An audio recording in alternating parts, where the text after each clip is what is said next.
আমাদের লালন মেলা যে অস্বীকার করুক, এটা অস্বীকার করার কিছু নাই স্যার। এই মেলা হয়, আমরা দেখি, আমরা 11তম দেখছি এবং বিভিন্ন সময় দেখতেছি স্যার। আমাদের কথা যে আমরা মাদকের পক্ষে না, আমরা চাচ্ছি যে মাদকের বিপক্ষে, কিন্তু এটা তো সিস্টেমেটিক করতে হবে। যারা সাধু সন্ন্যাসী, যারা ঘর বাড়ি ত্যাগ করেছে, তাদের জন্য কি স্যার?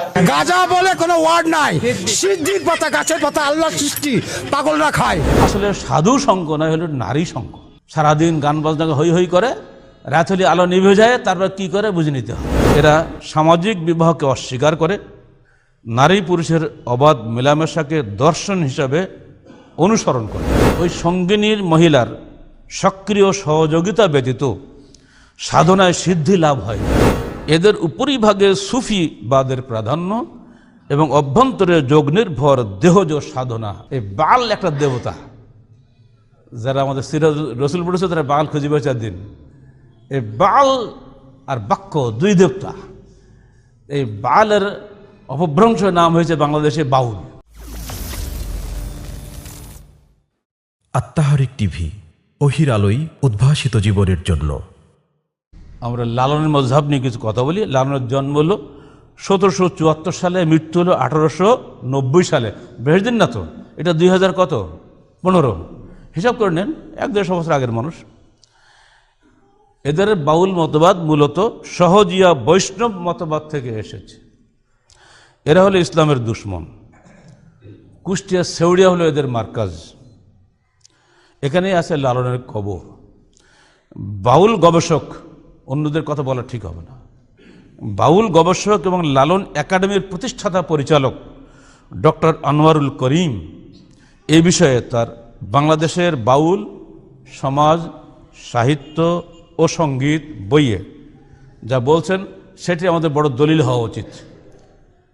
তিনি লিখছেন, ফিলিস্তিনে বাল নামক প্রজনন দেবতার এরা অনুসারী। আমাদের ছেলেরা নহর বইতে বাংলা বাক্য আছে না, বাংলা বাক্য দেখছো না তোমরা, সবাই মুখস্থ। এটা এই বাল একটা দেবতা, যারা আমাদের সিরাজ রসুল পড়েছে, তারা বাল খুঁজিবে 4 দিন। এই বাল আর বাক্য দুই দেবতা। এই বালের অপভ্রংশ নাম হয়েছে বাংলাদেশে বাউল। এটা কিন্তু আমার কথা না, একেবারে লালন একাডেমির প্রতিষ্ঠাতা পরিচালক যিনি, এটা তারই বক্তব্য, ডক্টর আনোয়ারুল করিম। তার লিখিত বইয়ের নাম বললাম, সেখানে তিনি এটা বলছেন। আমি সেখানে সংক্ষেপ করে বলি। ফলে মৈথুন ও যৌনাচার এই ধর্মের অঙ্গীভূত। এদের উপরিভাগে সুফিবাদের প্রাধান্য এবং অভ্যন্তরে যোগ নির্ভর দেহজ সাধনা। এরা ব্রাহ্মণ্য ধর্ম ও শরীয়তি ইসলামের বেড়া ভেঙে নিজেরা মন মতো করে একটা পথ তৈরি করে নিয়েছে। এজন্য তারা বলে, কালী কৃষ্ণ গড খোদা, কোনো নামে নাহি বাধা, মন কালী কৃষ্ণ গড খোদা, বলো রে বলো। বাউল তত্ত্ব 53-54 পৃষ্ঠা। আমরা বলে দোষ হবে, তাদের মূল ব্যক্তির বক্তব্য এগুলো। বাউল সাধনায় সাধন সঙ্গিনীকে ওরা গুরুজি নামে অভিহিত করে, কারণ ওই সঙ্গিনীর মহিলার সক্রিয় সহযোগিতা ব্যতীত সাধনায় সিদ্ধি লাভ হয় না। তাই তাকে চেতন গুরু বলা হয়। এরা সামাজিক বিবাহকে অস্বীকার করে, নারী পুরুষের অবাধ মেলামেশাকে দর্শন হিসাবে অনুসরণ করে। ওই বইয়ের 15-16 পৃষ্ঠা বাজার কিনতে পাওয়া যায়, পড়ে দেখবেন। নারী ছাড়া এদের সাধনাই হয় না। এরপরে আরো ন্যাক্কারজনক কথা আছে, বলতো ঘৃণা হয়। পুরুষের শুক্র, নারীর রজ, মল ও মূত্র, এগুলো খেলে তাদের শরীর নিরোগ থাকে, ডাক্তার লাগে না। এগুলো এই 4টা জিনিস একত্রে মিলিয়ে তার নাম দিয়েছে প্রেম ভাজা। এই ভাজা খাওয়ার জন্য ওরা ওরস করে, তার নাম দিয়েছে সাধু সঙ্গ। আসলে সাধু সঙ্গ নয়, হলো নারী সঙ্গ। সারাদিন গান বাজনা হই হই করে, রাত হলে আলো নিভে যায়, তারপর কি করে বুঝে নিতে হবে। 1986 সালে মার্চ মাসে কুষ্টিয়া ইসলামিক ইউনিভার্সিটি একজন প্রফেসর যখন ওখানে গিয়ে ইসলামের দাওয়াত দেন এবং কোরআন তেলাওয়াত করেন, এতে নাখোশ হয়ে তারা প্রশাসনের কাছে একটা অভিযোগপত্র লিখিতভাবে দায়ের করে। সেখানে তারা যে কথাটা বলেছে সেই কথাটি আমরা তুলে ধরি, বুঝতে পারবেন। আমরা বাউল, আমাদের ধর্ম আলাদা, আমরা না মুসলিম না হিন্দু, আমাদের নবী শাহজি লালন শাহ, শুনছেন তো নাকি?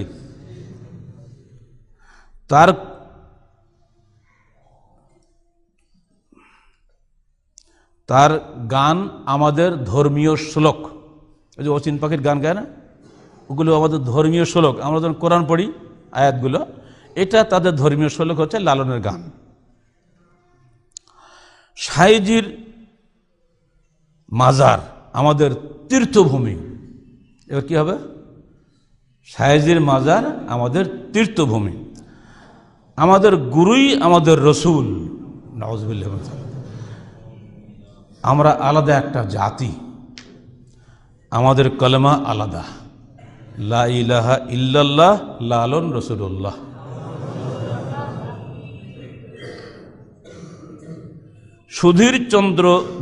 সুধীর চক্রবর্তী লেখা এই বইটা ব্রাত্য লোকায়ত নাম, লালন, দ্বিতীয় সংস্করণ 1998 সাল, পৃষ্ঠা 4 থেকে 95। এটাকে হিন্দু লেখা বই, সুধীর চক্রবর্তী লেখা বই থেকে শুনিয়ে দিলাম, কারণ আমরা কখনো লালনের মাজারে যাইনি তো, বই পড়ার সাথে বুদ্ধি কি। আসলে তারা আল্লাহ নামটা নিয়েছে ধোঁকা দেওয়ার জন্য, আর মুসলমানদেরকে এরা কখনোই মুসলমান বলে না। হিন্দু, খ্রিস্টান, বৌদ্ধকে তারা নামে ডাকে, আর মুসলমানকে এরা জবন বলে ডাকে। কেবল এক জায়গায় খালি মুসলমান বলেছে যেন আমাদের ধর্মনিরপেক্ষ, আমাদের প্রফেসর সাহেবদের ওই মুখস্থ কবিতাটা, সেইটা ওনার প্রায় বলে, কিন্তু আসলে ওরা আল্লাহ খোদা কিছুই মানে না। যেমন তাদের কবিতায় দুটো লাইন খালি বলে দিই, খোদা নেই কো কোনোখানে, জনম ভরে দেখলাম ঘুরে, পাইনি কিছু মানুষ বিনে, মানুষ রূপে আল্লাহর বরান, আসলে তা কে জানে। অর্থাৎ মানুষ রূপে তিনি ঘুরে বেড়াচ্ছেন আমাদের সামনে, আল্লাহ বলে কিছু নাই।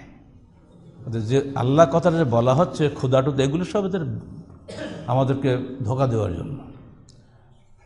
এই সংক্ষিপ্ত আলোচনায় আপনারা বুঝতে পেরেছেন যে লালন ফকির আদৌ কোনো মুসলমান ছিল না, এবং তার আকিদা সম্পূর্ণরূপে কুফরি আকিদা।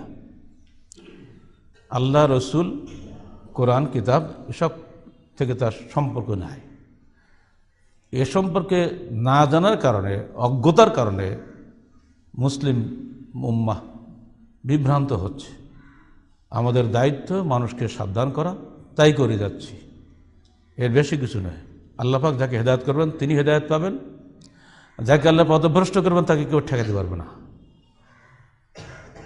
কিছুদিন পূর্বে আমাদের রাজবাড়ির পাংশাতে এরা সাধুসঙ্গ করার অনুমতি চেয়েছিল প্রশাসনের কাছে, প্রশাসন অনুমতি দিয়েছিল। যখন রাতের বেলা এই সমস্ত আলতু ফালতু কাজ শুরু করে দিয়েছে, তখন স্থানীয় মুসলিম জনগণ তাদেরকে পিটেই সেখান থেকে বের করে দেয়। প্রশাসন দৌড়ে গিয়ে স্থানীয় জনগণকে উল্টা গ্রেফতার করে ওদেরকে অনুমতি দিয়ে দেয়।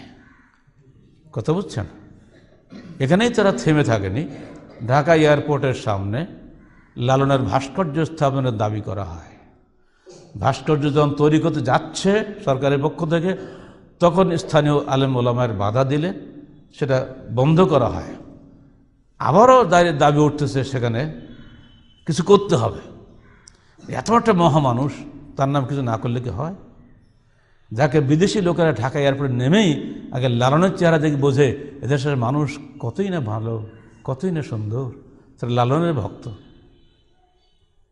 কিছু সংখ্যক সেকুলার নামধারী, উদার নামধারী, মুক্তমনা নামধারী, মুসলিম আরবি নামে নামাঙ্কিত কিছু সংখ্যক কুফরি দর্শনের অনুসারী ব্যক্তি প্রশাসনের ভিতরে ঘাত মেরে থেকে প্রশাসনকে সবসময় বিপথে নিয়ে যাওয়ার চেষ্টা করে। অথচ মুসলিম উম্মার ট্যাক্সের পয়সায় দেশ চলে, প্রশাসন চলে, আর তাদেরই টাকা ব্যয় হচ্ছে এই সমস্ত কুফরি কাজ। আমরা উম্মতকে সাবধান করছি, এদের লিখিত বই পড়ে আর অচিন পাখির গান গিয়ে যেন আপনারা হারিয়ে যাবেন না। আমরা অচিন পাখির ইবাদত করি না, আমরা পরিচিত আল্লাহর ইবাদত করি। আল্লাহ আছেন বলে দৃঢ় বিশ্বাস রাখি। আল্লাহকে ডাকলে আল্লাহ কথা শোনেন, আমরা চোখে দেখতে পাই। নবী রসুলদের হাতে এর বহু প্রমাণ আমরা দেখেছি, এ যুগেও আমরা দেখতে পাই। বিপদে আপদে আমরা আল্লাহকে ডাকি। যদি আল্লাহ অচিন হইতেন আমরা আল্লাহকে ডাকতাম না। আল্লাহ যদি কোনো ক্ষমতায় না থাকতো আমরা আল্লাহকে ডাকতাম না। আমরা দেখতে পাচ্ছি, আমি একটা বড় ডাক্তার হওয়া সত্ত্বেও আমার অজান্তেই আল্লাহ আমার রূহ কবজ করে দিচ্ছেন, একটু ওষুধ খাওয়ারও সময় দিচ্ছেন না। আমি একজন যুবক ছেলে দাঁড়িয়ে আছি, হঠাৎ আমার রূহ বন্ধ হয়ে যাচ্ছে, কারোরই কোনো ক্ষমতা নাই আমাকে ঠেকিয়ে রাখার। অথচ স্টিফেন হকিংস এ যুগে আইনস্টাইন বলে খ্যাত, পড়ে আছে যে 62 না 63 সাল থেকে, 21 বছর বয়স থেকে এখন 74 বছর তার বয়স। এতই ডাক্তার কবিরাজ পাশে লেগে আছে, ও স্বাস্থ্য আর ভালো হয় না, ও মরেও না। আর বলে আল্লাহ বলে কিছু নাই, পরকাল বলেও কিছু নাই। এত মহাজ্ঞানী কিন্তু আল্লাহকে চেনেনি। অতএব আল্লাহর হাতেই সব কিছু। ইন্নাল্লাহ আলা কুল্লি শাইইন কাদির, আল্লাহ সকল ব্যাপারে ক্ষমতাশালী।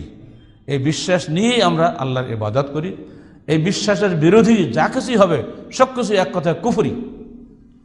আল্লাহ পাকের স্পষ্ট নির্দেশ, ওয়ালাকাদ বাআসনা ফি কুল্লি উম্মাতিন রাসূলান আন ইবুদুল্লাহ ওয়াজতানিবুত তাগুত। আমরা প্রত্যেক উম্মতের কাছে রসুল পাঠিয়েছি এই একটি দাওয়াত নিয়ে যে তোমরা আল্লাহর ইবাদত করো, তাগুত থেকে দূরে থাকো।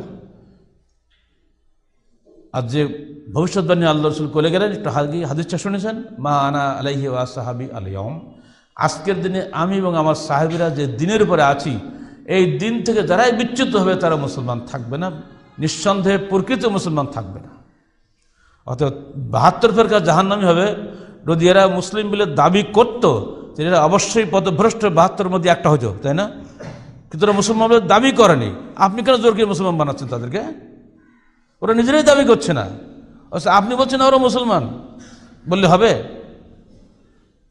অতএব এই সমস্ত উদ্ভট এক একটা মতবাদ এসে মানুষকে বিভ্রান্ত করে। বিভাগীয় শহর হিসেবে এখানেও আসছে শিক্ষিত লোকদের মাধ্যমে, যারা এইসব বিষয়ে কিছুই খবর রাখে না, কিন্তু ডিগ্রি নিয়ে ঘরে বসে আছে। তাদের ঘাড়ে চড়ে যারা ঢোকে, কোনো মূর্খ লোকের মধ্যেও ঢোকে না, মনে রাখবেন সবসময়। আর কিছু মূর্খ মৌলবী আছে, তাদের মাথায় ঢুকিয়ে এরা কাজ করে। যুগে যুগে দিনদার মানুষের মাধ্যমে দিনকে ধ্বংস করা হয়েছে। যুগে যুগে উচ্চশিক্ষিত এবং উচ্চ পদস্থ উচ্চ মর্যাদা সম্পন্ন মানুষকে দিয়েই দিনকে ধ্বংস করার চেষ্টা হয়েছে। শয়তান এটা করে গেছে, এরা শয়তানের প্রতিমূর্তি। অতএব আমাদেরকে সাবধান থাকতে হবে। মিন শাররিল ওয়াসওয়াসিল খান্নাস আল্লাযী ইউওয়াসওয়াসু ফি সুদুরিন নাস মিনাল জিন্নাতি ওয়ান নাস। নাস ফালাক বারবার পড়বেন, অর্থ বুঝিয়ে পড়বেন। আল্লাহ তুমি আমাদেরকে শয়তানের ধোঁকা থেকে বাঁচাও, যে শয়তান আমাদের অন্তরে ঢুকে ধোঁকা দেয়, জিনের মধ্য থেকে, মানুষের মধ্য থেকে। সে মানুষ কি সাধারণ কামলাখাটা মানুষ নাকি? তার কথা শুনবে? রিক্সাওয়ালা মানুষের কথা শুনবে? আমাদের মতো উচ্চশিক্ষিত মানুষের মাধ্যমেই কিন্তু এগুলো হচ্ছে। অতএব ভাইরা সাবধান। আল্লাহ পাক আমাদেরকে যাবতীয় পথভ্রষ্টতা থেকে রেহাই করুন। পবিত্র কোরআন ও সহিহ হাদিসের সঠিক পথে চলার জন্য আল্লাহ পাক আমাদেরকে তৌফিক দান করুন।